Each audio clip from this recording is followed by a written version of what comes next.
Nós vamos agora dar continuidade aos nossos trabalhos com a última palestra, a quinta palestra, tá?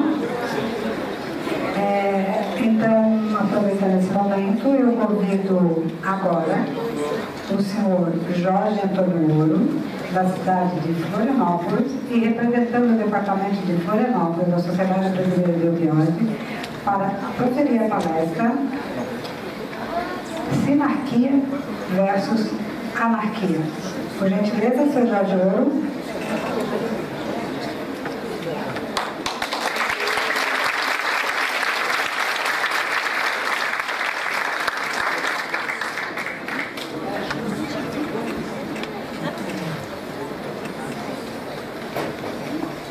Vitor? Não. Ô, Vitor, só apaga aqui. Apaga. Você não sou obrigado a prestar atenção em mim. Nada de ler, porque quando lê ele finge que está prestando atenção na conversa e dorme, né? Ainda mais quando está frio no auditório. Então comigo vocês vão ter que aguentar. Não, é frio ali, mas aqui não pega, aqui tá frio. Então só aguardar alguns instantinhos para chegar alguém que eventualmente esteja ali na rua ainda, né? E hoje eu vou ficar parado, né? Porque não tenho o microfone de coisa, mas é porque daí também, pela primeira vez na minha vida, eu tive que trazer o que o Márcio chamou de cola. Daí vamos ver se vai funcionar. É que assim, o assunto que nós vamos conversar, a gente não está conversando ainda, tá? Isso é só uma preparação. O assunto que a gente vai conversar, ele é de tal forma amplo e de tal forma relevante no atual momento do nosso país e no atual momento da humanidade, que o grande esforço nessa uma hora que a gente vai ter para conversar não é achar o que conversar, mas é como colocar um pouco de conteúdo nessa uma hora, porque é muita coisa. Então tentar ordenar as ideias para que seja produtivo e que para que fique como um vision, para que fique como uma semente do processo sinárquico em cada um de vocês e em cada um de nós. Tá bem? Não dá para apagar aqui integralmente?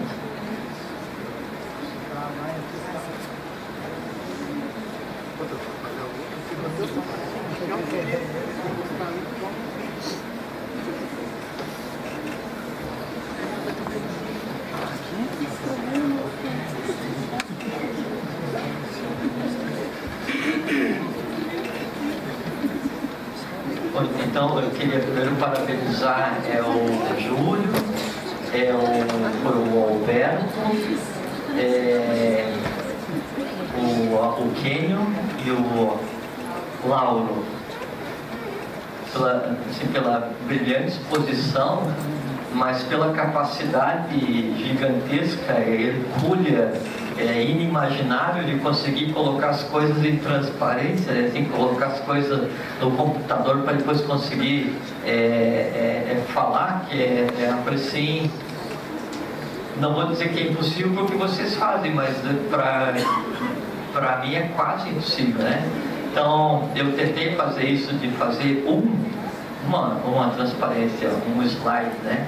Para a gente ter um ponto de conversa, mas não teve jeito. Bom. Então assim, agora vamos conversar. Boa tarde a todos. Obrigado a todos vocês que vieram aqui e que estão aqui ainda conosco nesse 17º encontro da Sociedade Brasileira de Obiose. Então é uma honra muito grande para nós, o departamento, estarmos aqui. É uma honra muito grande para nós, instituição, vocês são instituição, então é uma honra para a instituição que membros da instituição, pessoas afinadas com a ideia, com o ideal eubiótico, se desloquem, usem um dia de suas vidas para trocar ideia, para ouvir conteúdo totalmente abstrato em um processo que é completamente alheio à forma como o mundo se move hoje. Hoje o mundo se move num sistema de troca. Para que você faça alguma coisa, você tem que ter um retorno físico, ou você tem que ter um retorno emocional, tem que haver uma razão para isso. E se deslocar ou daqui de Florianópolis, ou de Santa Catarina, ou de outro estado, para vir para cá, para ficar sentado o dia inteiro, ouvindo compartilhamento de pessoas, de discípulos da mesma instituição, tentando colocar seu ponto de vista, em si já é uma demonstração que nós vivemos hoje em um momento completamente diferente, né? Que é uma coisa impensável você dar um dia da tua vida para alguém sem ter nada em troca, né? E é isso que vocês estão fazendo hoje, dando um dia da vida de vocês para a humanidade, porque em vocês melhorando, em cada um de nós melhorando, em a gente conseguindo desenvolver uma forma diferenciada de ver as coisas, em conseguindo desenvolver o conceito do que seja fraternidade e em colocando em prática, mudamos cada um de nós, muda a humanidade em nós e mudamos o próprio futuro desse momento evolucional no qual nos encontramos. É assim que a evolução se processa. Então, perguntou antes o que a instituição está fazendo. O Oswaldo, ele chama de Lauro, o Oswaldo perguntou o que se faz de prático, né, para que a coisa mude, né? Essa é uma forma de fazer com que a coisa mude, porque não existe o mundo, não existe o país, não existe a nação, não existe a humanidade. A humanidade é um grande conjunto de indivíduos humanos. Um país é um grande conjunto de indivíduos que nascem no local compartilhando karma. Então, quem muda? Muda cada um. O somatório de cada um é que faz com que a humanidade mude. O como essa mudança acontece é que daí depende de cada um de nós. Bom, com relação ao objeto da nossa conversa, que é eu não só não vou conseguir ler, como isso aqui está me assustando, eu vou tirar. Então, porque vocês sabem que assim, o professor fala, a ideia é o verbo que toma carne através da pena. Então, quando você escreve alguma coisa, você aprisiona uma ideia, né, e coloca no papel. Quando a escrita, né, ela é uma coisa viva, aprisionada, que tem em si parte da alma de quem escreveu, e tem uma parte de alma vazia, que é o aprendizado que ela tem pelo ambiente em que vai viver a escrita. Quer dizer, é um ser vivo. Eu não consigo falar com alguém me olhando de baixo para cima. Eu tive que tirar as criaturas para lá porque é horroroso. Não, e o pessoal, como estão angustiados para ser verbalizado, né? Lembra de mim.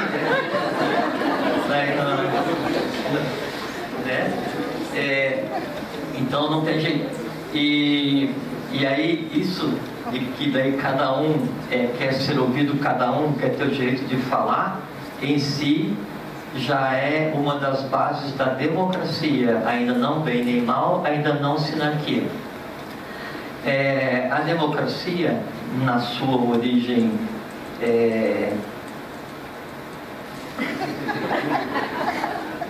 são os elementares, não resiste uma câmera. Como eu sou o último a falar, se eu não mantiver vocês acordados, não tem sentido nenhum. Então, a democracia, segundo a gente vive hoje, no seu berço grego, no seu berço ateniense, aí por volta de 500 antes de Cristo, ela tinha 3 bases, a democracia. E é uma coisa muito interessante.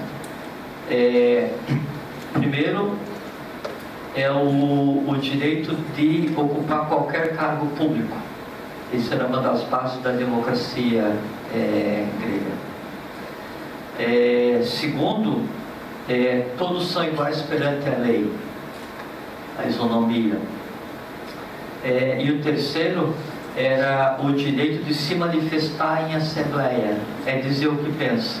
E vejo que essas três coisas ainda estão preservadas no caso da nossa Constituição, né?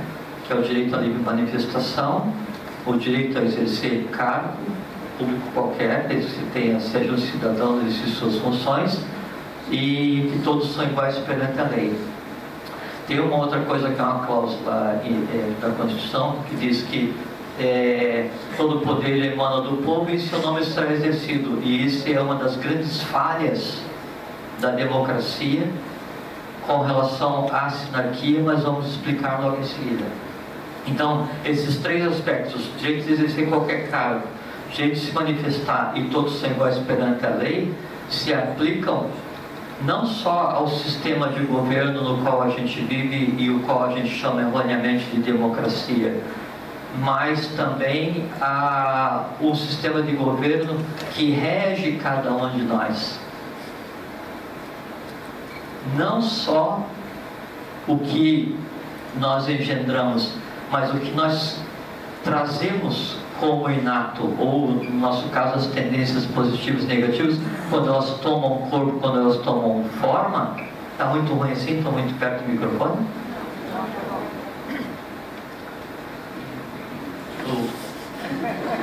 O ímpeto de sair me andando.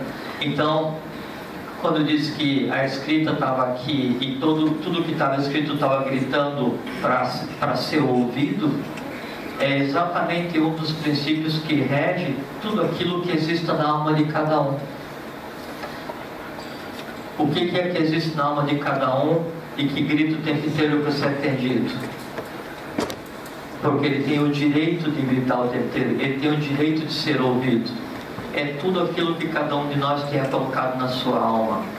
Todos os nossos desejos, amores, dores, horrores, ansiedades, expectativas, como são seres vivos que cada um engendrou e pariu e mantém alimentado na sua alma, ele tem o direito de se manifestar. E como é que ele vai se manifestar? Querendo ser ouvido. E quando ele é ouvido, o que acontece? Eu tenho vontade de, eu tenho ódio de, eu tenho amor a, eu tenho medo de. Então o que nós sentimos são só as vozes de todos aqueles que fazem parte de um sistema de governo que é cada um de nós. Aí então a anarquia é um não governo, ou uma não organização. Onde está a base da anarquia do mundo hoje? Em cada um de nós. Porque pode-se afirmar com segurança que não existe um sistema de governo harmônico em cada um de nós enquanto seres humanos, porque se existisse uma forma de governo harmônico em cada um de nós, a base da sinarquia estaria implementada em cada um, e a sinarquia já vou conversar sobre o que é a sinarquia, ela já estaria estabelecida enquanto forma de governo. Por quê? Porque uma forma de governo, ela é só o somatório daqueles dos quais a ela se submetem. Ela é o resultado daqueles dos quais naquele local vivem. Ou, do ponto de vista popular, então todo povo tem um governo que merece.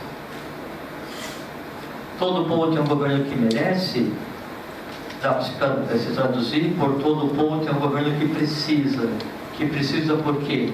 Porque a organização social a qual eu estou submetido enquanto cidadão é só um reflexo da organização social que existe na alma da maioria dos seres que naquele país habitam. Um país beligerante não é formado de pacíficos. E aí não dá para colocar a culpa. Não, o meu país é beligerante porque tem dois que mandam e todos os outros obedecem. Não, porque aqueles dois que mandam e todos obedecem, e aí o país em si é beligerante, ele em si é resultado do quê? Da beligerância explícita ou implícita que existe em cada um. Ou não existem inocentes. Cada um está onde tem que estar. Ó, quem sair depois vai ter que sair do departamento. Cada um está onde tem que estar. Ou como o professor disse, ninguém nasce em uma família que não seja bem sua. Se em cada um de nós não existe uma organização, não existe uma organização que faça com que a manifestação seja feita de maneira organizada, com que os direitos de cada um sejam respeitados, com que cada um possa exercer o cargo que lhe compete, segundo a sua competência, como que eu vou contribuir para que então o meu país tenha isso se em mim não existe? Isso é anarquia. E a anarquia, ela é simplesmente o meio físico no qual o mal tem a oportunidade de se manifestar. Dentro da nossa proposta de hoje, então, anarquia é mal, sinarquia é bem. Sem entrar em preconceitos. Por que a anarquia é mal? É porque em um estado desorganizado, em um ser humano desorganizado, em uma porção em evolução, em uma porção do universo desorganizada, não há uma aplicação adequada do que seria o conceito de vontade, de inteligência e de emoção. Há uma subversão do que seria os 9 princípios da eubiose. Né? Esse tem a supra-vontade, a auto-vontade e a vontade instintiva, por exemplo. Então, se eu não tenho isso organizado, se eu não tenho um fluxo normal de comando, se eu não tenho um fluxo normal de respeito, de ética, de fraternidade em cada um, como é que eu posso contribuir para que isso aconteça no meu país? Aí a gente fala assim, tá, não, mas tudo bem, nós aqui, todos nós somos sinarquistas, porque em nós a sinarquia existe. Aí a gente fala assim, tá, mas se tem um grupo que é assim e que funciona harmonicamente, porque aqui, entre nós, os que estão aqui, nunca ninguém sentiu antipatia por ninguém, nunca ninguém falou mal de ninguém, nunca ninguém teve pouca paciência com alguém, nunca ninguém teve desamor para com alguém, nunca alguém criticou a de alguém de outro alguém, nunca alguém desejou mal a ninguém, nunca, isso aqui nunca ninguém de nós fez. Óbvio que não. Não é? Então, se todos nós aqui somos perfeitos e acabados, então por que a sinarquia ou um regime harmônico não se implantou ainda no Brasil? Porque não existe magia? Não é porque o Márcio ou o Alberto tão perfeito e acabado que por osmose eu vou ficar assim também. Há que haver um compartilhamento, há que haver uma ação, para que daí então aos poucos eu compartilhe disso. E esse é que é o trabalho de um processo iniciático, esse é que é o trabalho de uma ordem de iniciação, aos poucos compartilhar elementos no meio em que o karma, em que Dharma o colocou, para que esse ambiente vá se alterando aos poucos por si mesmo, segundo o seu mérito, segundo o seu estado de consciência, segundo as suas próprias batalhas. Aí funciona. Se não for assim, aí vai vir aquela coisa não desejável, que é a falsa sensação do dever cumprido. Então, enquanto não existir realmente a sinarquia em cada um de nós, enquanto não existir realmente em cada um de nós a semente do bem, do bom e do belo, da pacificidade, da fraternidade, do amor universal, da identidade com o mestre, do amor à humanidade, essas coisas todas, enquanto isso não acontecer, tudo que cada um de nós fale ou faça ou pense é um discurso. Ex abundante accordes, os loquitur. A boca fala o que do coração transborda. Precisamos estar perfeitos e acabados para que a gente contribua, para que pare de existir a anarquia no mundo, para que o mal não se manifeste? Não, o que a gente precisa é ter consciência e vontade para trabalhar, para dar embate em cada um de nós, para que isso aconteça. E eu não consigo ser, eu conversando com vocês sou um, quando eu vou no Facebook eu sou um louco desatinado, quando eu vou, não tem como. É porque na verdade eu penso que eu sou esse que está aqui pacificamente conversando, eu vou no Facebook e eu fico ameaçando todo mundo, ou destilando ódio, ou usando expressões que eu juraria que eu não pronuncio. Aí se pergunta, onde está o erro? Onde está a falha? Não tem erro, não tem falha, falta só consciência. E a consciência, quando a gente fala assim, o que falta é aquisição de consciência. Tá, mas a consciência pode ser, eu adquiri consciência que eu não posso chutar cachorro, eu adquiri consciência que casca de banana é perigoso de pisar em cima, eu adquiri consciência de como é que o sol se manifesta e como é que ele vai interagir com todos os elementais, esse tipo de coisa. Todos são níveis de consciência. Então, o processo de busca de uma harmonia, de uma pacificidade e de um controle de tudo que exista dentro do meu país, ele tem que ser feito constantemente e conscientemente. Então, o grande processo da aquisição de consciência não é a etapa final. Você chega um dia e diz, não, eu adquiri consciência. Não existe isso. O dia que a gente adquirir a consciência integral, a gente não tem consciência que adquiriu consciência. Por quê? Porque consciência é um conceito humano. O adquirir consciência é ter consciência que eu estou consciente, que o tempo inteiro eu dou embate às minhas não consciências. E o que são as não consciências em mim? Ou o que são as inconsciências em mim? Ou o que são aqueles elementos que geram a anarquia em mim, fazendo com que nesse estado anárquico o mal se manifeste. Por exemplo, o ódio é um mal, não é? Então tem o ódio ancestral, ao qual todos os ódios de cada um de nós, não, cada um dos outros, porque aqui ninguém odeia, então os ódios de cada um dos outros se entrelaçam. Esse ódio existe, e se em mim eu cultivei um ódio, eu tenho que, ele então representa o mal, né? E o mal é só aquilo que é contrário à evolução, é a Dharma, né? Ou como diz o professor, bem é espírito, mal é matéria, no sentido de que é um caminho em que o bem tem que se misturar com o mal, para que o mal se transforme no bem. Há que haver uma sublimação, que é a transformação de vida, energia e vida consciência. Então, e sempre vai existir. Se o universo fosse perfeito e acabado, ele não existia. Quando vai começar um novo universo, quando vai começar um novo momento evolucional, o que se faz? Se criam os planos materiais, há um influxo organizacional e se manda o quê? Se manda os mais atrasados na frente, se manda o mal na frente, quer dizer, aqueles que ainda estão em processo de aquisição de consciência. Depois quem tem mais experiência, quem tem mais consciência, para que fazer com que aquela matéria, com que aquela consciência inconsciente melhore, veja a si mesmo.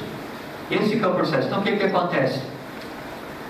Então eu vou e não controlei, e aí tenho um influxo, um empuxo, uma exteriorização do mal, né? Ou do ódio. E eu vou e brigo com o Renato porque ele está cochilando ali agora. Supondo, não está. Ou com a Salete que saiu agora atrapalhando a conversa. Brigo com a Salete. A forma como eu vou exteriorizar a briga com a Salete, eu vou usar teu nome só para ver de quando, tá, Salete? A forma como eu vou exteriorizar a minha briga com a Salete, ela só vai acontecer, ou ela só é possível porque aquilo existe em mim. Isso que a gente tem que ter noção, porque senão conversar de sinarquia é bobagem. A forma como eu vou proceder para tentar resolver as coisas, não usando nunca, né, aquilo que diz que os fins justificam os meios, não justificam, isso é um engano, né? Então, a forma que eu vou usar, as razões que eu vou usar para tentar justificar o fato de eu ter sido agressivo com alguém, indicam não a agressividade que eu tenho que trabalhar, porque aquela, como ela viu a luz do sol, como ela foi esterilizada, ela é muito simples. Eu vou lá depois e digo assim com o Salete, desculpa, é que eu reconheço que eu sou ignorante, eu não deveria ter chamado a tua atenção por uma coisa que não tem sentido. Você me desculpa, sim, aquilo não existe mais, o evento em si não existe, porque foi sublimado. Agora, aquilo que eu usei como razões para permitir que aquela explosão de ódio injustificado se exteriorizasse, viesse à vida, essas é que tem que ser dado embate, porque essas são as raízes do mal em cada um de nós, as raízes da anarquia em cada um de nós. E sabe o que significa? Que usando o preceito básico da democracia, que cada um tem o direito de se manifestar, esses preceitos, esses influxos de ódio em mim se manifestaram, e faltou, sabe o que? Gestão, vontade, faltou governo, né? Por quê? Porque eu sou um estado anárquico. O ódio se manifesta quando bem entende, a raiva quando bem entende, a inveja quando bem entende, a grosseria quando bem entende, o sarcasmo quando bem entende. Por quê? Porque aquilo dá prazer à coisa em si. E eu, enquanto governo incompetente, eu olho, eu assisto aquilo que acontece no meu país, que é a minha alma, e não faço nada. E aí depois eu deixei que os súditos ligados ao ódio se manifestassem. Daí deu aquela confusão toda. Daí eu, enquanto governo incompetente, enquanto pessoa, ao invés de eu aprender com isso para tentar sair de um estado anárquico, eu mando os emissários do arrependimento. Não, vai lá e fala que eu estou arrependido. Cheguei, olha, ele se arrependeu, eu me arrependi, mas só da boca para fora, não adianta nada, porque isso aí é só um alimento para quê? Para aqueles outros que não se manifestaram na Assembleia e que vão se manifestar na primeira oportunidade. Por quê? Porque o ódio não foi refreado, porque a ignorância não foi refreada, porque a antipatia não foi refreada. Então, a base da anarquia é em cada um de nós, não adianta culpar ninguém. E é isso que a iniciação tenta dar elementos para resolver, é fazer com que cada um se conheça. Para quê? Para dar embate àquela anarquia que existe em cada um. A anarquia é um sistema sem governo. Então, usando as prerrogativas de uma democracia, onde diz que cada um exerce o cargo, que pode exercer qualquer cargo, cada um tem direito de se manifestar em assembleia e que todos são iguais perante a lei, aí isso usado de uma maneira inadequada faz com que a ignorância em mim ache que ela tem tanto direito de se manifestar quanto a fraternidade, e não tem. Por quê? Porque a ignorância tem que ter embate, e o embate da ignorância em cada um de nós é através da vontade. Eu tenho que exercer a vontade para ensinar a ignorância que ela não tem lugar para acontecer. Ela tem que ceder lugar à lógica, à compreensão, à fraternidade, à pacificidade, ao amor fraterno. Esse que é o embate, essa que é a anarquia. Então, o que é o ódio? O que é o mal? O mal conceitual, ele nem mais existe. E nós sabemos, quando se diz que as duas bocas beberam na mesma taça, o próprio não universal, o próprio não cósmico, que foi só um atalho para fazer um aprestamento evolucional, ele nem mais existe. Então o mal cósmico não existe, e a humanidade, interpretando erroneamente esse atalho, cria o mal humano e se deleita no mal humano. Então a gente pensa em dar embate, vou dar embate ao mal que existe no mundo, senhor. Qual é o seu nome? E o seu nome também, que está sorrindo do lado, como é que é? E o seu nome? 3 medalhas a menos. Então, o mal que existe no mundo Não é que eu vou dar embate aquele ser maléfico que se alimenta de sangue e drogas, não sei o que e tal, né? Então a gente passa a vida inteira polindo a armadura, né, para dar embate ao mal, quando os grandes males, a grande raiz de todo o mal está dentro da própria armadura, que é na criatura. Diz, mas esse mundo está virado de cabeça para baixo. Não, eu estou virado de cabeça para baixo, porque o mundo é só o somatório dos eus, de todos os eus. Como que a gente vai, isso que assim, tem que aproveitar a oportunidade para a gente conversar, assim, pelo respeito que eu tenho pela vida de cada um de vocês e pelo que cada um de vocês faz. A gente tem que aproveitar a oportunidade para conversar sobre isso. Assim, nós precisamos transformar esse país realmente na terra da batalha. Nós precisamos fazer com que daí desse país emerja uma sinarquia que será uma república biótica universal para o mundo inteiro. Nós precisamos transformar o mundo. Nós precisamos fazer com que o novo ciclo que já está alçado seja uma realidade para todos. Nós precisamos fazer com que o invisível, maravilhoso, fantástico do mundo novo seja visível a todos. Precisamos. Não.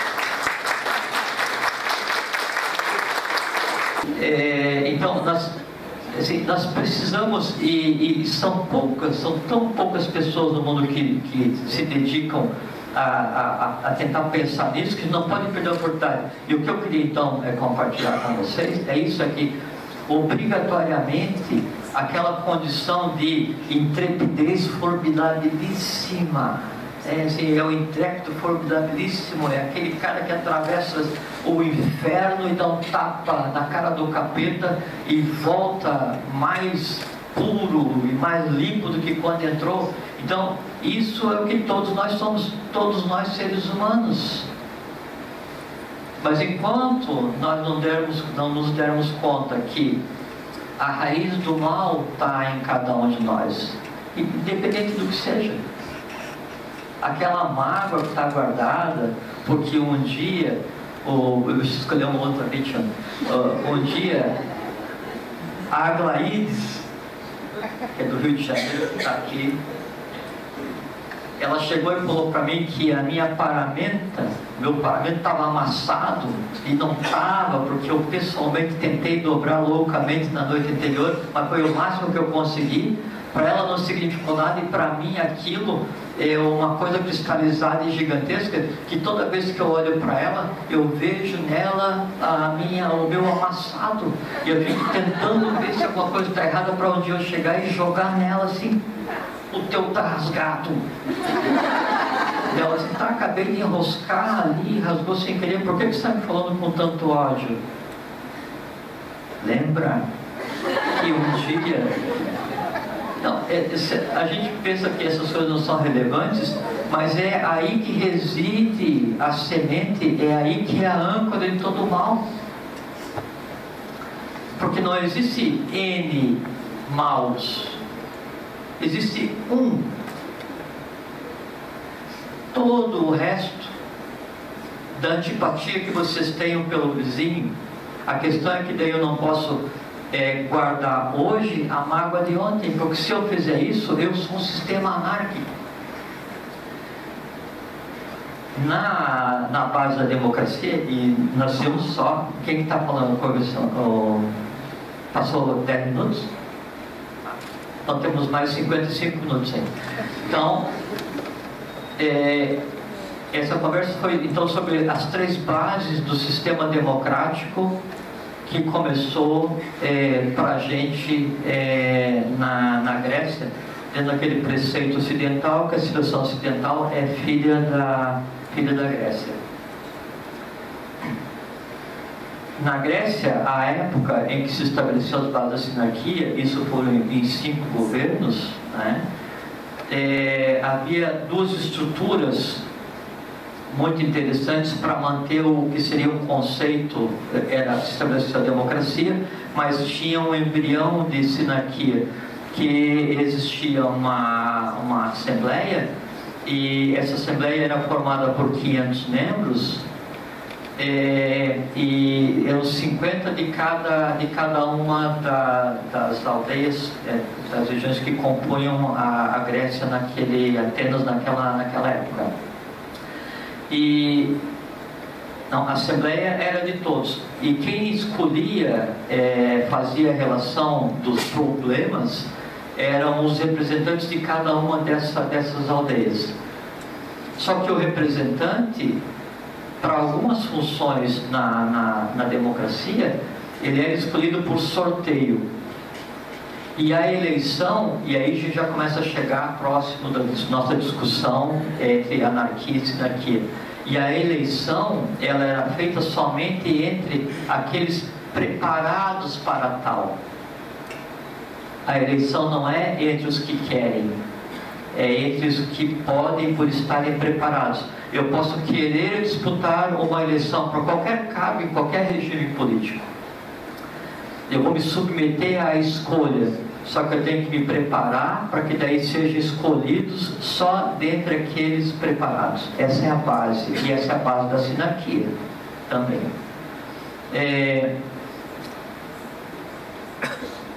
O regime democrático, a democracia em si, ela era uma anarquia, e vou lhes dizer. Então, se nós tomarmos, se a gente pegar, agora começa a hora de pedir ajuda dos universitários. Então, se a gente pegar Atenas na época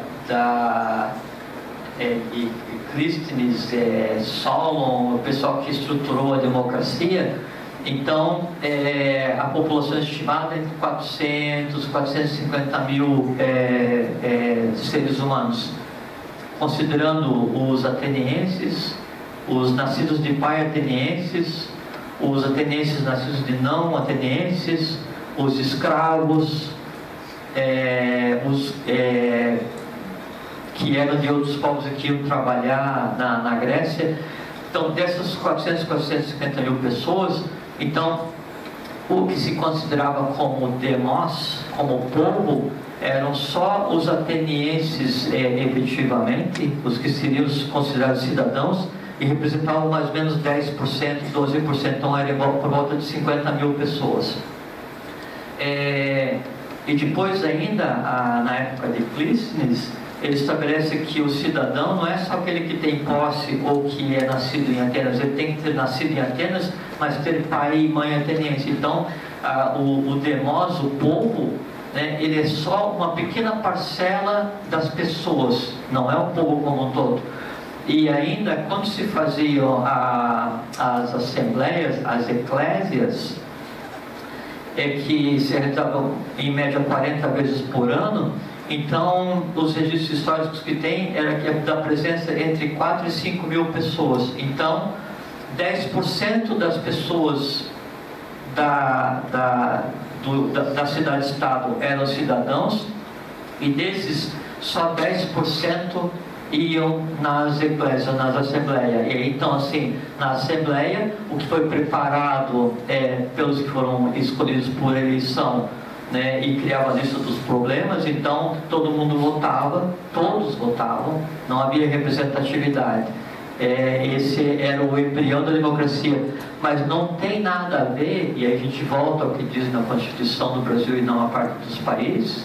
Todo o poder emana do povo e seu nome é exercido. Isso é uma mentira. Já no berço da democracia era uma mentira, porque não era de todo o povo, era só daqueles que tinham posses e eram filhos, né, de pai e mãe nascidos naquele país, e ainda assim só uma pequena parcela. Então, em si, a democracia, na sua essência, no seu berço, já era uma democracia representativa. Então, nunca foi colocado em prática todo o poder emana do povo e seu nome é exercido. Por quê? Porque dos 100%, 10% podiam votar, desses 10%, 10% ou uma parte iam lá para realmente levantar a mão e se importavam com os assuntos do Estado. Parece muito com o que a gente vive agora, não só no Brasil, mas na maior parte dos países do mundo, onde ninguém liga a mínima. Tá certo?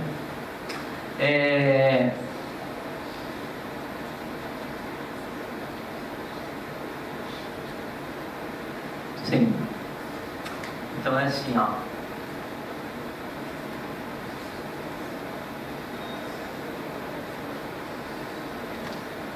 Esse conceito de democracia, ele veio e se propagou para o que a gente tem hoje no mundo. Tem um livro do José Engenheiros, o nome é El Hombre Medíocre, recomendo. Se vocês não leram, leiam.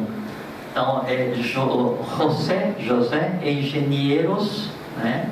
E o título é El Hombre Medíocre. Ele cria um termo chamado mediocracia.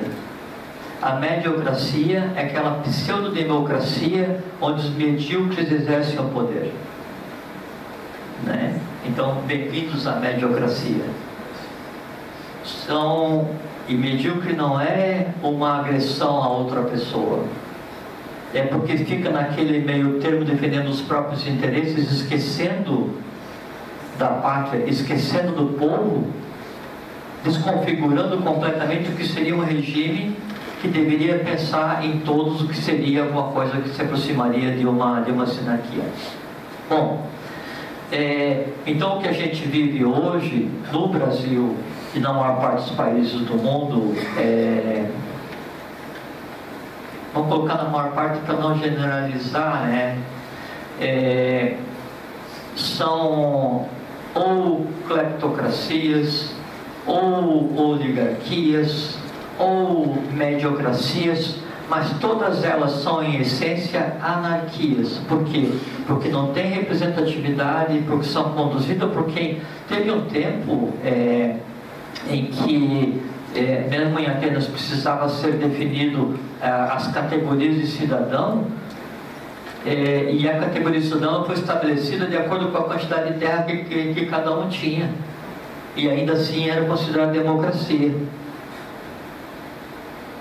Na verdade era uma oligarquia, né? Como é que é quando o sistema que Platão defendia? Não, eu quero falar, mas me ocorreu agora dos melhores, aristocracia, Aristóteles, os melhores, né?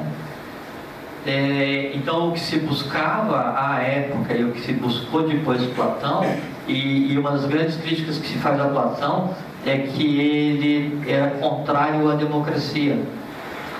E é uma coisa muito interessante, porque o termo democracia, ele foi cunhado à época por aqueles em Atenas que eram inimigos do conceito da democracia, porque o termo exato seria, o correto seria isonomia, onde então todos teriam direito, e não só alguns, como era o conceito de democracia. O que Platão defendia era a aristocracia, mas não a aristocracia baseada na posse, não a aristocracia baseada no berço, no sobrenome.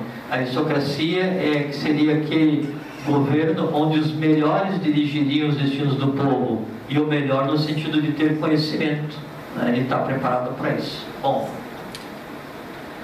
essa base da anarquia se propagou e é o que a gente vive hoje em maior ou menor escala, onde na verdade ninguém liga para ninguém, e a gente tem um outro termo também que se usa muito, que é corporocracia. Então são grandes corporações transnacionais exercendo o governo indiretamente em quase todos os países do Ocidente, é o que a gente vê hoje, né?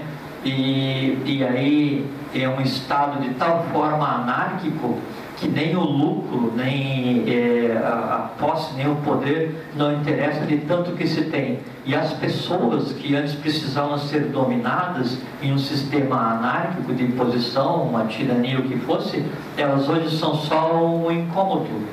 E aí se diz, muita gente para o mundo, muita gente para o país, como se as pessoas fossem uma coisa que, uma vez retiradas, se pudesse então usufruir das benesses de um mundo em equilíbrio, mundo em harmonia. Bom, as origens desse processo anárquico, onde a gente tem um pequeno reflexo da Grécia para agora.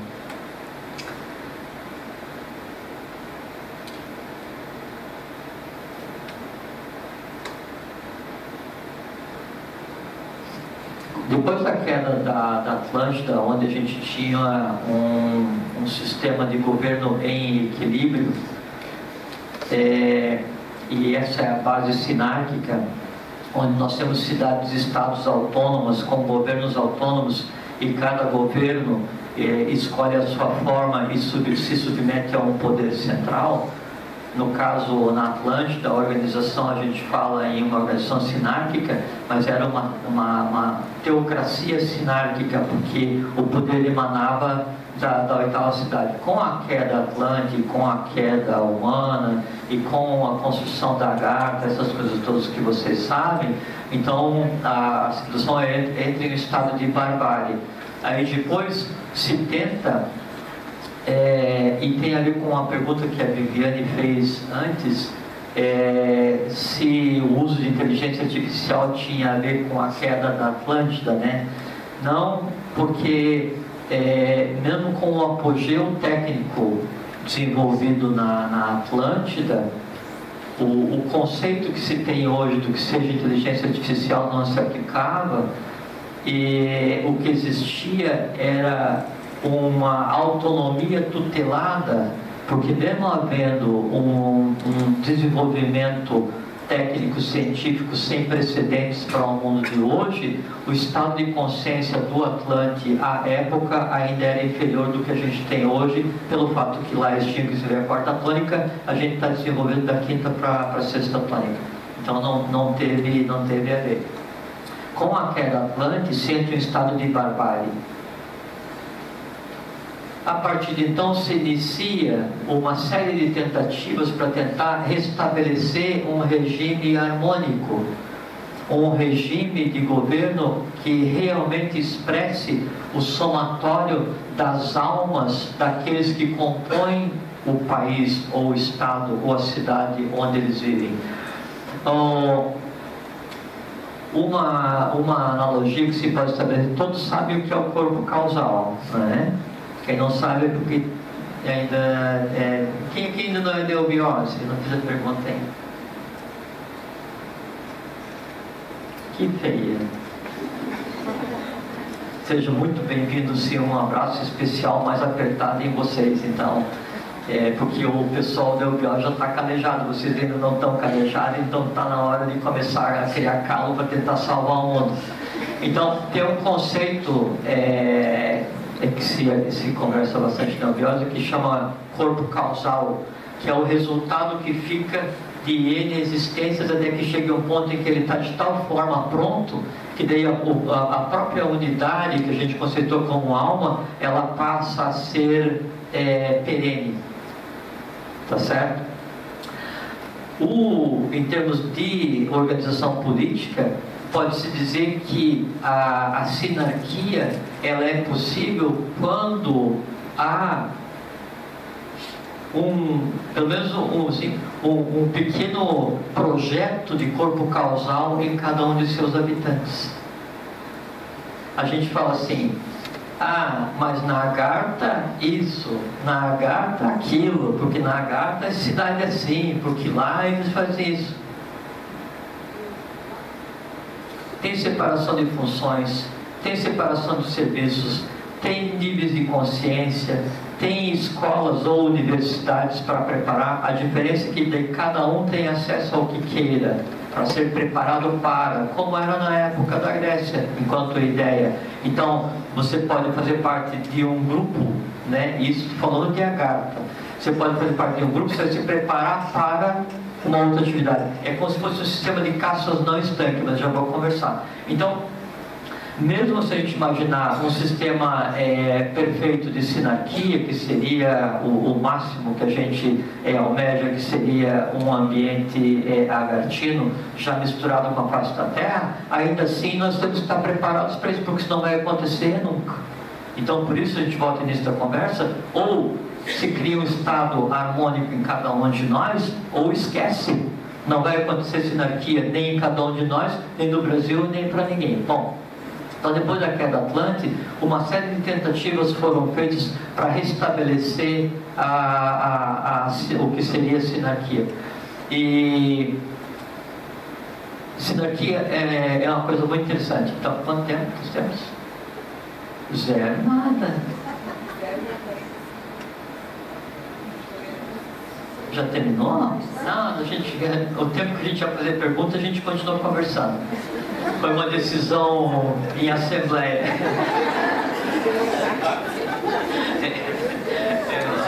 Uma sinarquia, uma ditadura sinárquica. Então, bom, por isso que eu falei para vocês que eu tinha trazido uns negócios ali para tentar fazer contenção de conteúdo, mas agora já passou quase todo o tempo.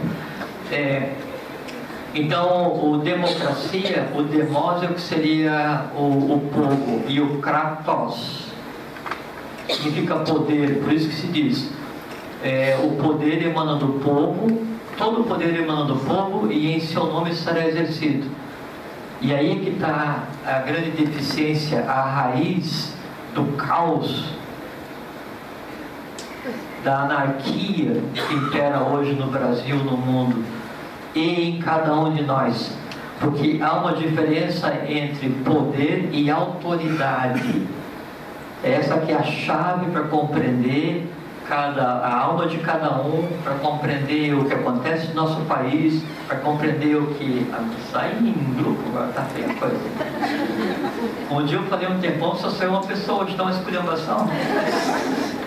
Então, a diferença entre o kratos, que é o poder, e autoridade. O autoridade é o arquia. Sinarquia, então, também há um erro muito sério, que se traduz sinarquia, sim, é conjunto, né? E arquia como se fosse governo. Então, sinarquia é um governo conjunto. Não é? Está errado. Está errado. E tudo que se fala sobre sinarquia hoje, muita coisa, tomando por base Santives da Alvede, Fábio do Oliveira, esse povo assim, também está errado. O arqué do sinarquia não é governo, é princípio. Você já ouviu falar então dos filósofos pré-socráticos, os Milésios, Tales de Mileto, Anaximandro, Anaxágoras, Anaxímenes, aqueles que diziam que cada um defendia um princípio que tinha dado origem ao mundo. Um dizia que tudo tinha se originado da água, outro tudo se originou do fogo, outro tudo da terra. Então cada um tinha uma abordagem, todos estavam corretos e pensavam que todos estavam errados. Então a sinarquia é um governo de princípios, não é um governo conjunto. Quando foi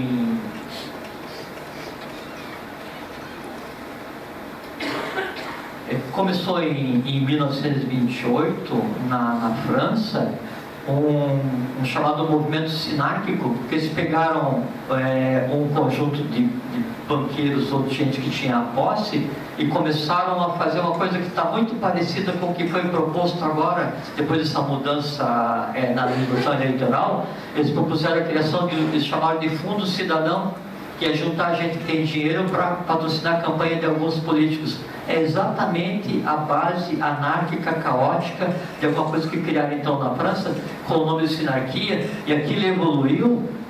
E aí durante o período da guerra, no tempo de ocupação, o que chamava de governo paralelo sinarquista apoiava a ocupação na França. Então os caras, além de tudo, ainda eram traidores. Então se perpetuou e se trouxe até hoje esse desconhecimento, essa ignorância com relação ao que seja sinarquia. Por quê? Porque penso que sinarquia é só um governo conjunto. Você vai na internet hoje e procura o que é sinarquia, se confunde com nova ordem mundial, governo oculto do mundo, ponto de vista negativo, o que seria essa corporocracia, que é a reunião de corporações transnacionais, controlando o governo de países, chamam a isso de sinarquia. Então a anarquia, ela impera de tal maneira, a ignorância, a avidia, maia, impera de tal maneira que até o próprio conceito sinárquico foi subvertido. Enquanto sinarquia não é isso, sinarquia é um governo de princípios. Que princípio? Quando então houve a queda Atlante e entra a situação em estado de degradação, e aí antes da queda, então Manu vai vaza, outra pega, alguns escolhidos da quinta sub-raça dos semitas e leva para a meseta do Pamir, para dar início ao que seria a quinta raça, a raça ário-semita, a raça branca. Se inicia uma série de ações para tentar restabelecer um estado de harmonia, um estado de equilíbrio, um estado em que exista a supra-vontade, a supra-inteligência, a supra-emoção, trazer a humanidade de volta para o eixo. E a partir de então, várias tentativas começam a ser feitas em todos os povos para tentar restabelecer a lei de todos, né? Fica uma referência que é o que dá tempo para a gente conversar agora nesses mais 40 minutos que faltam, que é o... Vou falar assim, não vou olhar para elas aqui que controlam o tempo, que foi o Império de Han. Todos já ouviram falar do Império de Han, né? Então Han foi o Manu da raça dos celtas, e então ele veio com uma função específica, não só de plasmar aquele povo, mas de tentar restabelecer a lei. A sinarquia é tentar restabelecer a lei. A lei só é possível em um regime sinárquico. A lei só é possível em um estado sinárquico. Assim como a paz real, a harmonia real, a fraternidade universal, ela só é possível em uma alma sinárquica integral. Senão é como falaram aqui antes, né? Se confunde a paz e a felicidade com a satisfação em comprar um carro novo que fica velho depois de um ano, quando acaba a garantia. Então, Han vem para restabelecer a sinarquia. Daí ele vem com a figura do carneiro, né?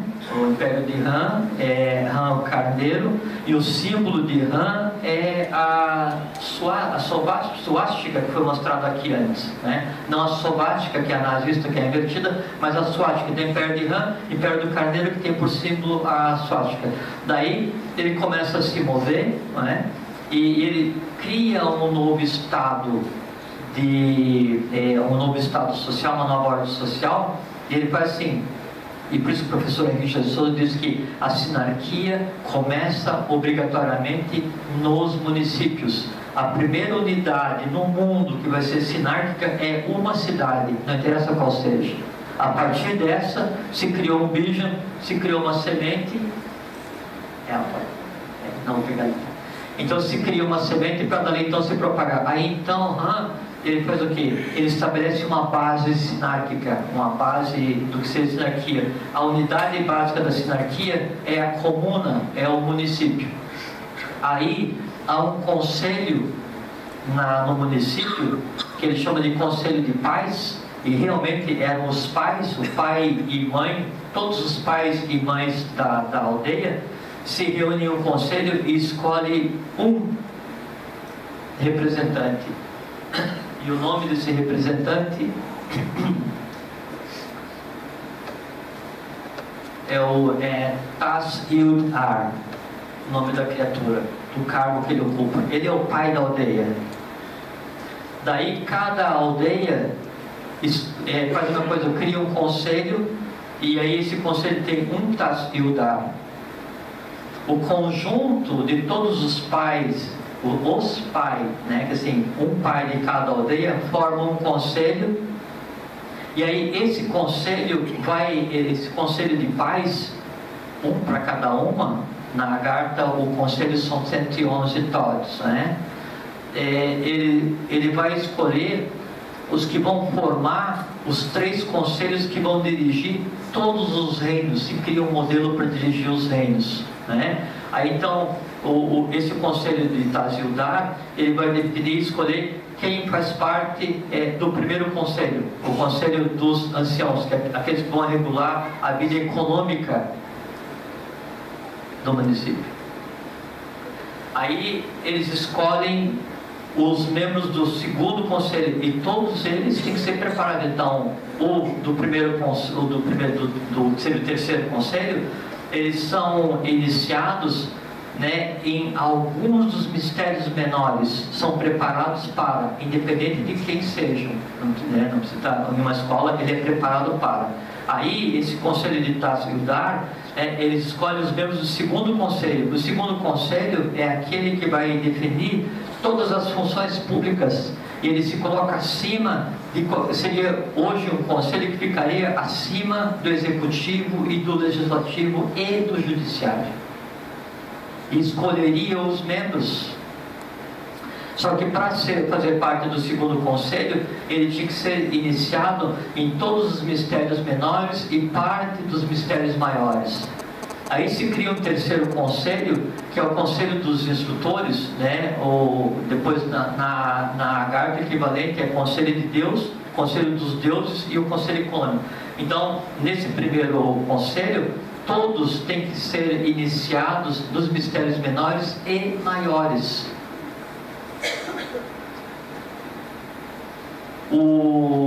Esse modelo então que Han cria para o seu próprio povo, ele começa a se deslocar. Então ele sai da região onde iniciou o processo, ele vai em direção à Polônia, atravessa entre o Negro e o Cáspio,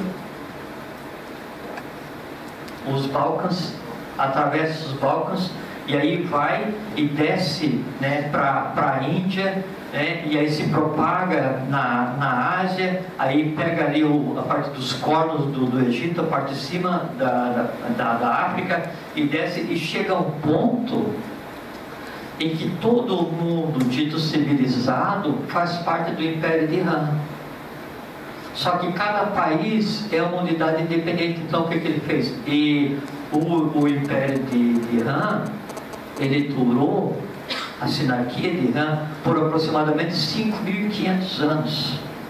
5.500 anos em estado de harmonia. Só que tem uma coisa diferente, que assim, aí o Han não chegou ao atravessar a Polônia, os Balcãs, chegou na Índia e falou assim: olha, eu trago aqui o bem, o bom e o belo, vou sentar aqui e nós vamos conversar. Não, na espada, né, conquista o país e depois implementa a sinarquia.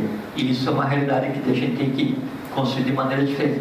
O que acontece? Chega um ponto em que daí todos esses países onde então o Império de Han se projetou, né, obedece ao modelo sinárquico. Aí os conselhos funcionam assim: no município, na comuna, funciona como se fosse uma república, onde os conselhos escolhem, né, os seus representantes. Há conselhos menores, o conjunto de comunas, o conjunto de municípios, de cidades, é o que vai formar o país.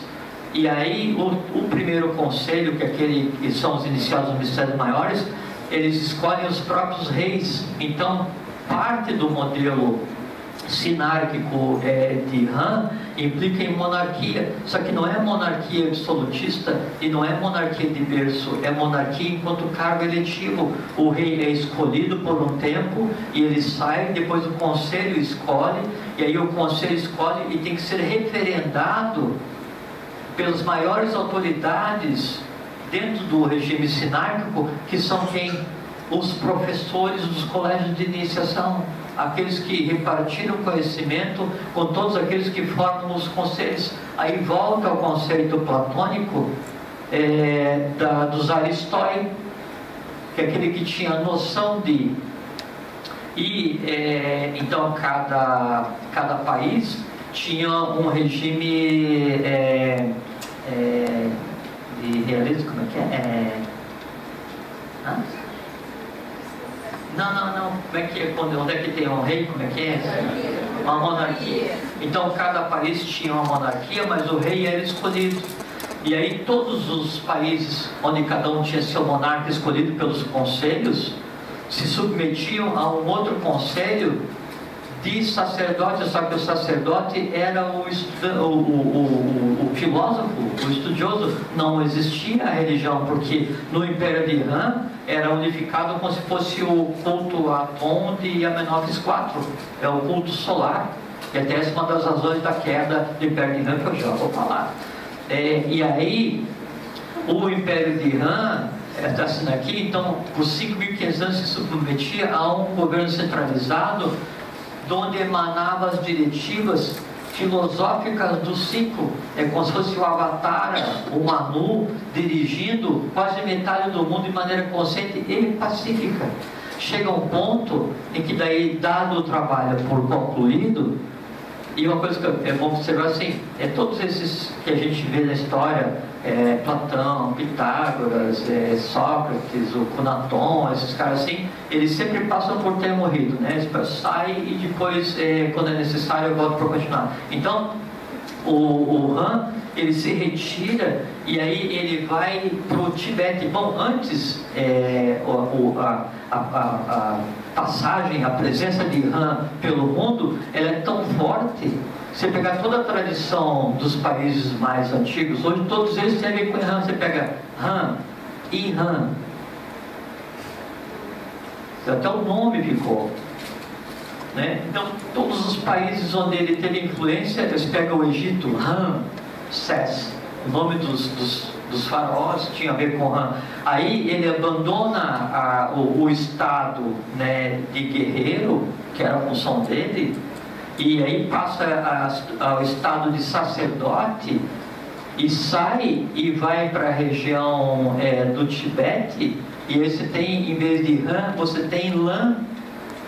Não tem mais o carneiro, você tem o cordeiro, você inverte, então ele assume a função sacerdotal. Então, praticamente todo o mundo hoje, que a gente conhece como civilizado, passou pelo Império Sinárquico. O que acontece? Aí ele sai de cena e começa aquelas sucessões. Em determinado momento na Índia, então, por volta de 3.500, há uma sucessão, e sempre há a diretiva do rei eleito. E um dos filhos de um rei, que daí então ia terminar o mandato dele, e o rei seguinte eleito ia assumir, ele se rebela contra esse estado de sinárquico estabelecido. E então ele gera o que também todo mundo já deve ter ouvido falar, que é o cisma de Irshou. Sim, mas tem. Então, o cisma de Irshou, o que acontece?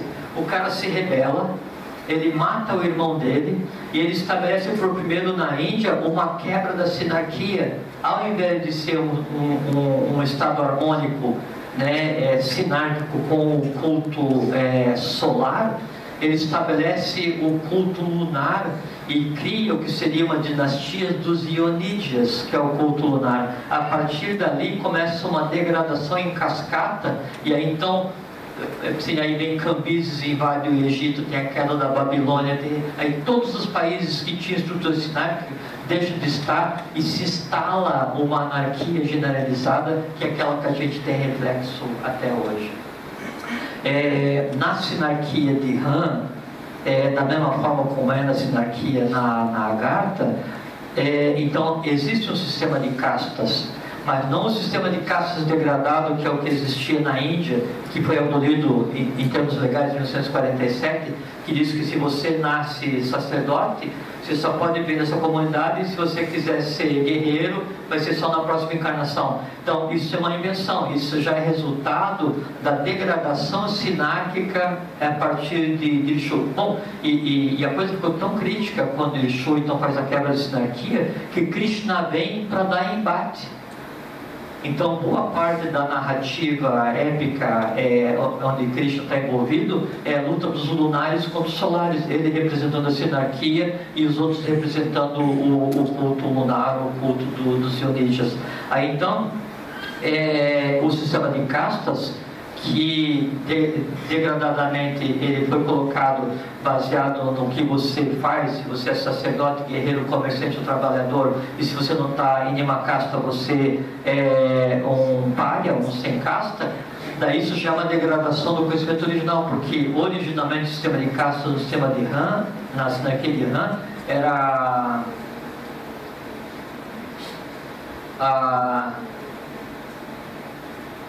Varna, em sânscrito cor é Varna, então era Varna, Shirama, Dharma, né? É um sistema de castas onde o que vale é a cor, não a cor da pele, não a raça, a cor da alma de cada um. É o que tem em você é o que te define.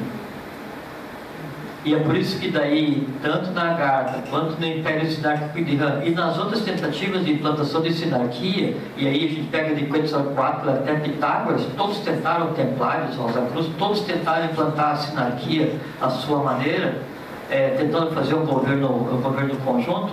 Então, no Império de Han, a casta era dada pela cor da tua alma. O que é a cor da alma? Voltamos ao início da conversa. O que tem em mim é abundante acordes, orlo, aptitude. Assim, a boca fala o que do coração transborda. Isso diz o que eu sou. Não a cor da minha roupa, não a cor da minha pele, não meu sobrenome, não quanto tenho na conta do banco, não o carro, não interessa o que eu seja. O que diz quem eu sou é a minha alma. Isso é o que define a sinarquia. Isso é o sistema de castas original. E aí o que acontecia? Eu quero ser guerreiro. Daí, então vamos te dar instrução.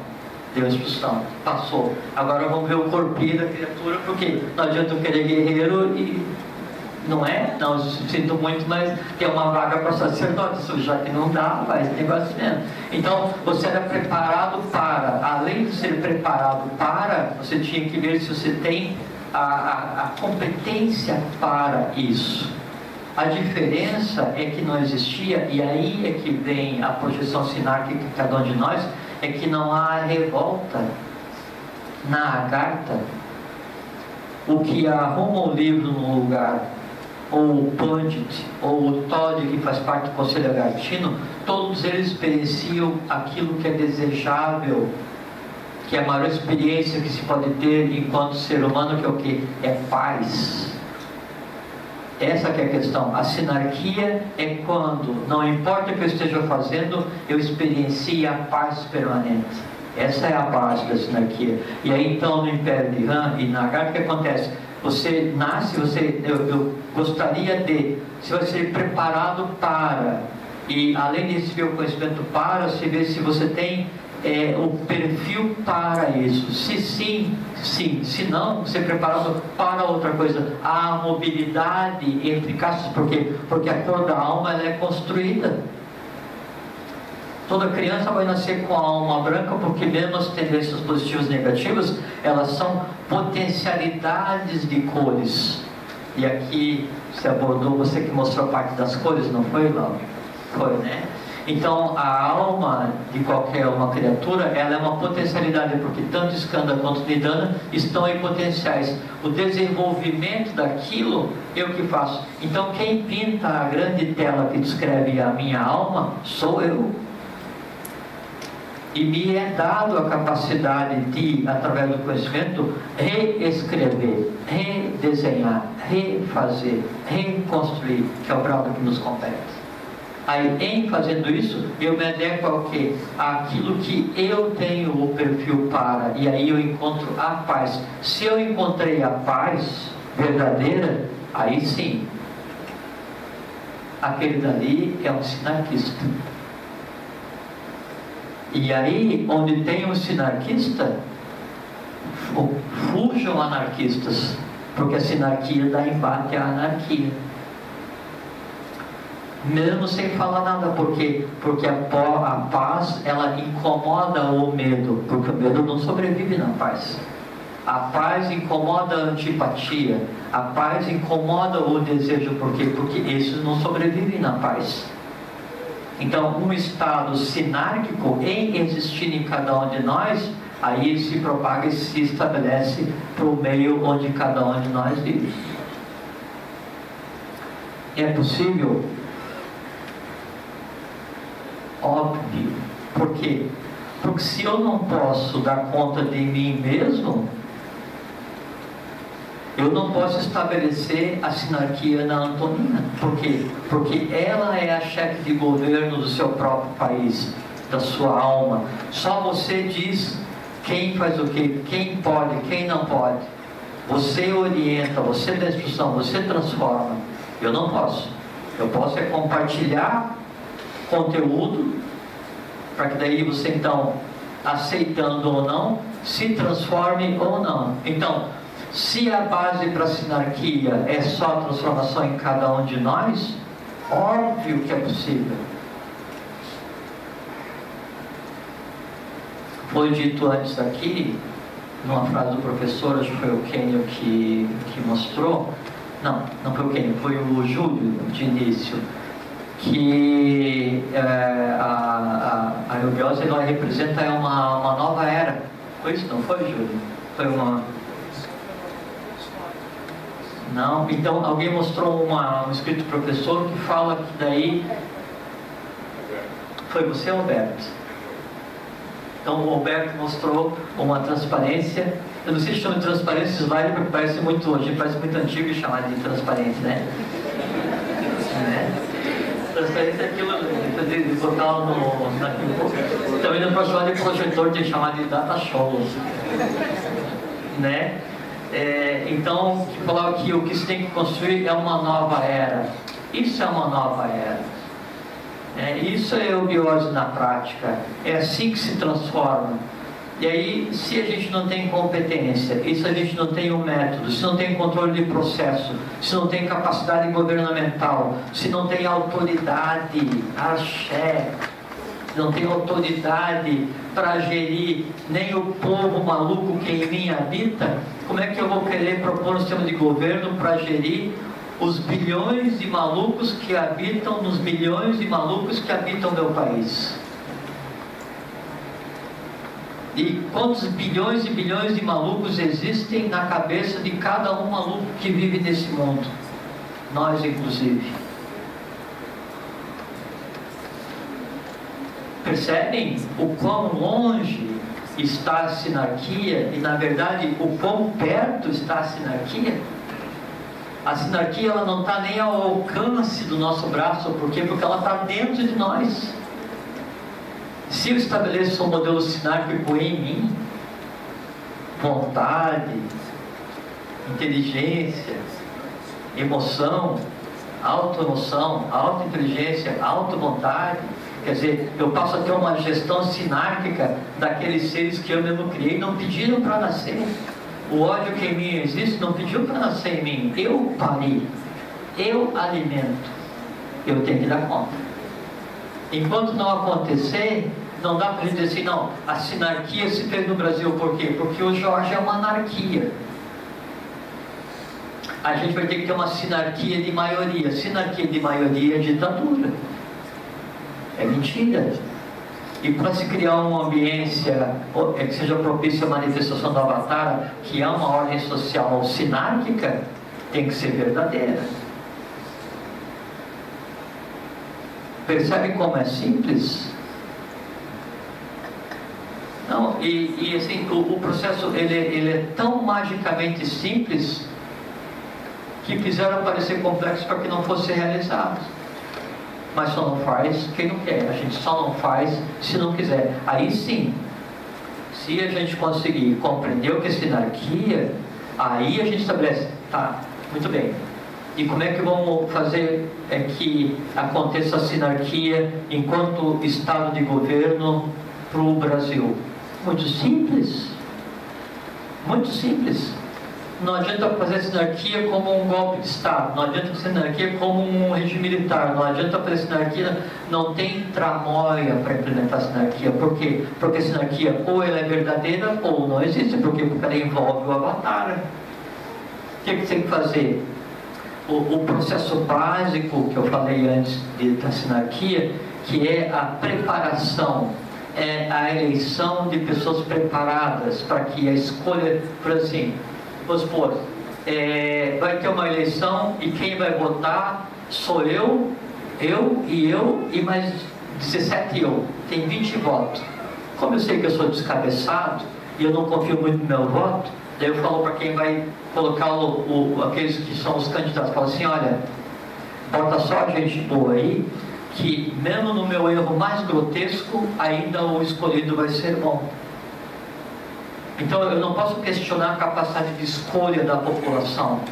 Eu tenho que fazer com que as pessoas colocadas à disposição da população sejam aptas e preparadas o suficiente sinarquicamente para daí então dar início a um processo sinárquico.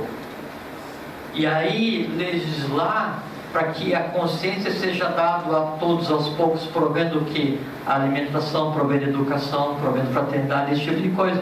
Qual seria o passo básico, então, para se estabelecer um modelo sinárquico no país? Criar uma entidade, um ente, né, político qualquer, onde, para que o camarada fosse candidato a qualquer coisa, ele tinha que passar por um processo sinárquico. Que processo sinárquico? Quer ser vereador, meu camarada? Sim. 1 ano de estudo em um instituto sinárquico. Se você aprender e se você tiver perfil para, então você pode carregar esse brasão e falar assim: eu defendo a sinarquia, vote em mim. Na primeira eleição, ninguém vai nem ligar para você. Tem importância. Na segunda, votaram em um. Na terceira, votaram em 2. E um dia qualquer, em um município, tem maioria na Câmara de Vereadores preparados para. O que eles vão fazer? Legislar sinarquicamente. Primeira legislação, criar um conselho que esteja acima deles, para destituir a qualquer momento qualquer um que exerça o poder executivo ou legislativo naquele município. Segunda legislação de imediato, privilegiar aqueles que têm que ser privilegiados. Ninguém que exerça um poder, uma atividade pública pode ganhar mais do que ganha um professor naquele município. Terceira legislação, reeleição só em caso de aquiescência do Conselho em casos excepcionais. 3 coisas básicas: acabou a política como profissão e se coloca pessoas vinculadas e que trabalhem realmente para o bem-estar, para a fraternidade. E aí depois, como boa nova, se propaga. Simples pra caramba. Deu aí? Já deu há bastante tempo. Gente, obrigado. Espero que não tenha sido muito confuso o que tentei passar, mas aqui é muita informação. E aí a gente só tinha 35 minutos e não deu muito tempo, tá bom? Muito obrigado a vocês. Um grande abraço.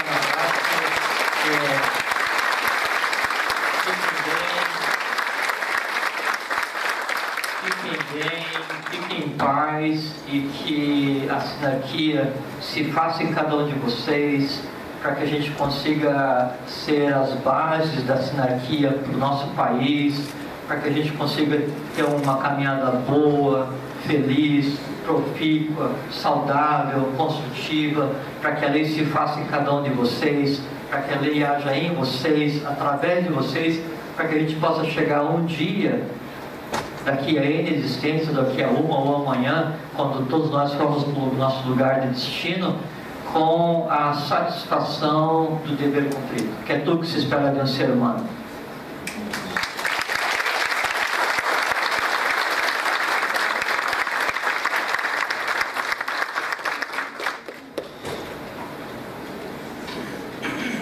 Bem, pessoal, nós mostramos a plaquinha para o Jorge também, tá? Só que ele olhava lá para cima. Não, brincadeiras, a gente realmente muda, né? São 18 horas, na nossa programação, o Jorge tinha que falar até às 17h30, tá? Passou um pouquinho, mas vamos lá, alguém tem algum questionamento para o Jorge? Só vou dar uma dica, 5 minutos de resposta só. Ó, 18 horas, gente.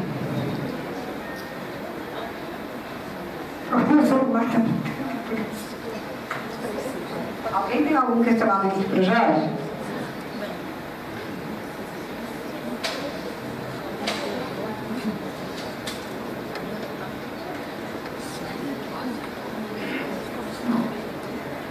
Olha, eu acho que a gente... Oi? Tem uma pergunta para ti, Jorge.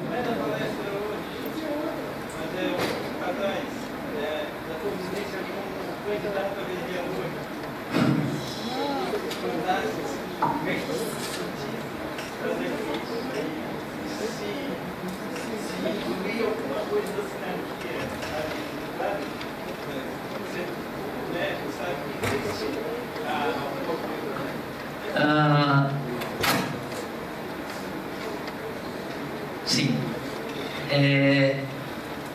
Obrigado pela pergunta, né? Foi uma boa experiência do que não fazer e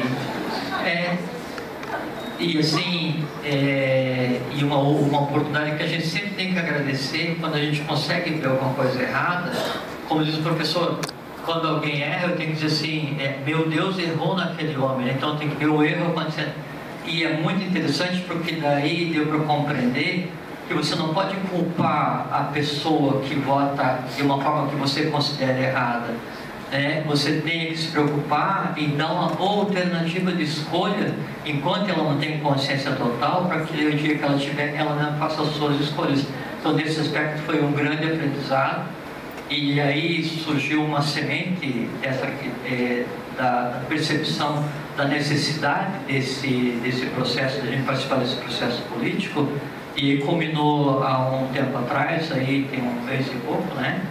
Então tinha uma entidade, um partido sinárquico já criado a ideação desde a época do professor, e então eu assumi, fui fazer parte dos trabalhos, né? E a gente vai dar sequência a isso. Então, para as eleições seguintes, vai ter um partido sinarquista, vão existir candidatos preparados por um instituto sinárquico, vão ter candidatos filósofos escolhidos perfeitamente de acordo com os ideais eubióticos para se estabelecer a paz mundial. E não interessa quanto tempo leve, a gente definiu que daqui a um tempo vai ter um sinarquista ocupando a presidência desse país. Tá? É isso que a gente está fazendo.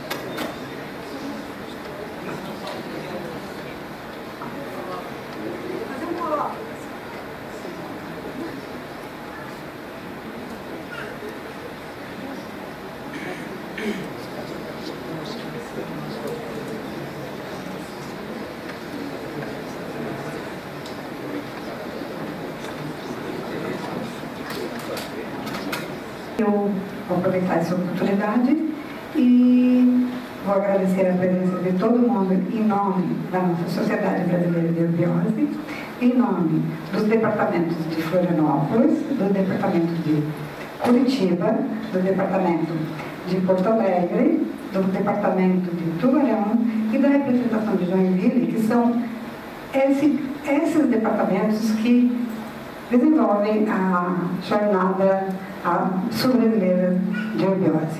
Então, em nome da Sociedade Brasileira de Eubiose, nós agradecemos a presença de todos e agradecemos muito, muito aqueles, né, que estão aqui pela primeira vez, ouvindo a forma como nós tentamos viver o bem e o bom em eubiose. Certo? Obrigada, pessoal.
Vamos lá, pessoal. Vamos vir, vamos fazer parte aqui.